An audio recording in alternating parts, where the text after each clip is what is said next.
Hey guys, it's Cade. I have a little bit of a confession to make today. I have a dark secret that I have been carrying around forever now, but I'm finally gonna get it off my chest. I'm just gonna come right out and say it. I've never read a Tolkien book in my entire life. I know, I'm awful. You can boo me all you want, but it's true. And hopefully you guys will forgive me because I'm going to take the steps to correct my mistake today. I'm going to be reading The Hobbit for the very first time in my entire life. I know little to nothing about this book. I think there's a dragon named Smaug. I'm pretty sure I've heard that before. I don't even know the main character's name. I'm like kind of embarrassed to admit all this to you guys. I know that they're hobbits. I know it's a fantasy book, but as far as story goes, I don't know, I'm lost. I was gonna read this book out here because I love reading in nature, but I got here before the sunrise and I didn't realize how hot it was gonna get out here. So I'm starting to feel like I'm in an oven out here. So I think I'm gonna go home and start reading at home. If you've decided to tag along for this ride, just wanna let you know real quick, I appreciate it. I'm glad you're here. I'm very nervous to read this, so I'm gonna stop stalling for time and I'm gonna just jump right into it. Let's go, let's start doing this. Let's get right into it. No more waiting. Let's start right now.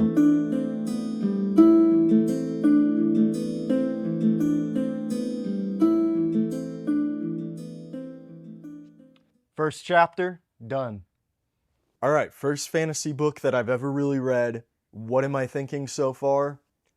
I'm liking it quite a bit. Tolkien's writing style is very endearing. It's very fun, and it has this like jovial mood to it. It feels whimsical. You know what I mean? Our main character that we're following is Bilbo Baggins, and there's also this wizard named Gandalf, who my wife says is also in Lord of the Rings. I thought he was like only in Lord of the Rings, but he's in this too. You know, same universe and everything apparently. Again, I know nothing about this. But Bilbo Baggins is a hobbit. Hobbits are just like, they're kind of boring, it sounds like. They really just sit in their house and do nothing. They kind of don't ever go on adventures, it says. And they're not like particularly brave. They're kind of described as these very ordinary creatures that just live in these little holes in the ground their whole life. So then Gandalf brings in all these dwarves into Bilbo's home, and they're just the worst possible house guest that you could imagine. They're eating all his food. They're just like generally being kind of rude. And it's like a perfect scene. It's the perfect way to set up all these characters and kind of what this story is going to be about. Which is what Gandalf does. He kind of sets everything up and he basically just tells Bilbo, hey, I told the dwarves that you're coming along, so you have no choice in the matter, you're coming along. And that's kind of the gist of what's happening. So I'm going to get back to reading. I'm going to try to read 80 more pages today, I think.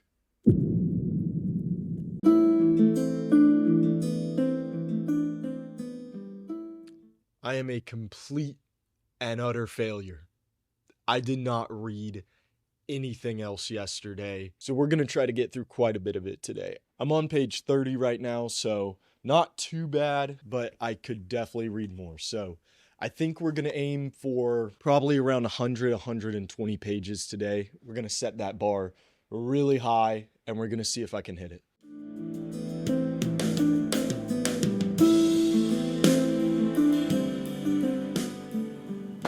I've managed to impress myself for once in my life. I've made it to page 130 today. We're only like halfway through the day. I'm already a good chunk of the way through this book, so I'm happy about that. And let me just say, there is a ton of stuff going on in this world. We've got trolls, we've got goblins, we've got shapeshifters, just all this stuff happening. I almost forgot to mention my favorite part of the book so far, Gollum. Gollum is just like this freaky little creature that lives in this lake inside the caves in the mountain or something. And Bilbo stumbles across him while he's trying to like get out of this cave system since he's been separated from the dwarves through circumstances, you know, these goblins were chasing them and everything. And Gollum does this weird thing where he like challenges Bilbo to a battle of riddles, basically.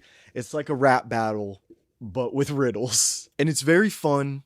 It's very weird, but it's fun. And that's kind of where I'm at right now. I just wanted to update you guys real quick, but I'm making good progress. So I think we're going to be able to get to page 180 to 200 today, probably. All right, guys, it is so late right now. I really need to go to bed and I'm exhausted, but I really want to talk to you guys about what I'm reading. So I'm going to sacrifice some sleep here for the sake of the vlog.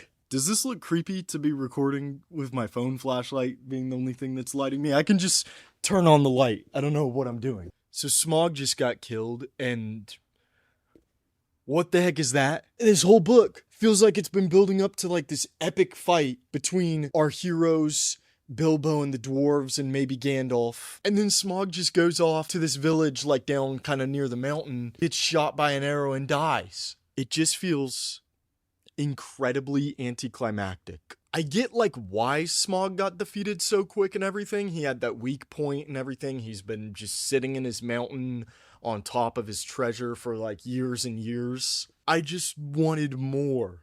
And now I'm like, okay, what are we doing? Are we just going to talk about treasure for the next few chapters? Maybe this doesn't make any sense, but I'm just scared. I am hoping that there's more to the story than this, and that it's not where we just wrap up all the action. And any other time, I would just keep reading to find out what happens. I'm literally having trouble keeping my eyes open and talking properly for the video though, because I am so exhausted. So we'll find out tomorrow. It's not the end of the world, and I totally need sleep.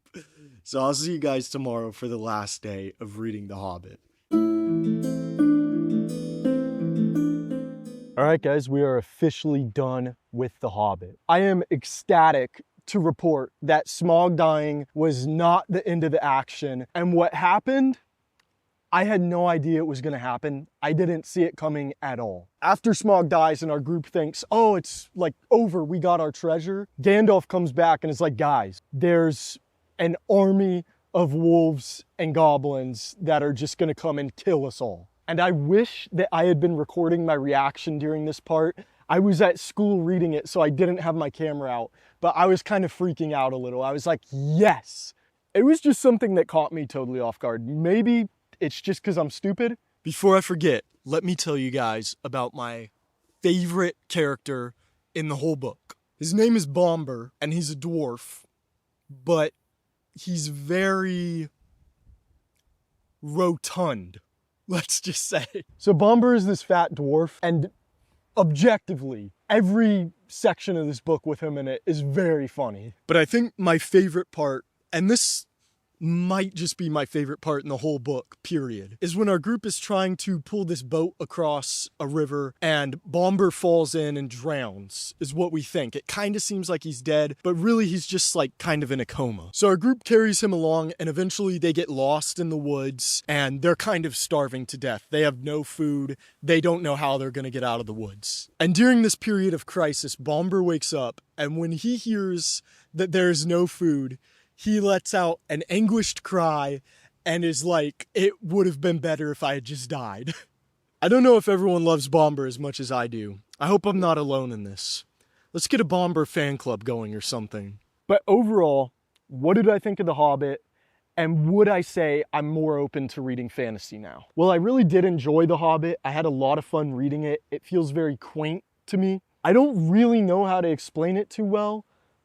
So I would just say I'm still not a huge fantasy guy. As much as I like this book, the fantasy aspects were some of my least favorite aspects. I really liked the characters, I liked a lot of the action, but anytime that there was more like magical elements going on, it just didn't click with me as much. It's not me saying I don't like this book, because I did really enjoy reading it. I just don't know if fantasy clicks for me in the same way that other genres do. I hope that makes sense. And I kind of feel like I missed out by not reading this book as a kid. Because I feel like a lot of people I know that love The Hobbit, they read it as a child and then as an adult. So they kind of grew with the book in a way. I don't know if that makes sense. I'm just a little sad I didn't get that experience. I kind of wish that I had read this as a kid.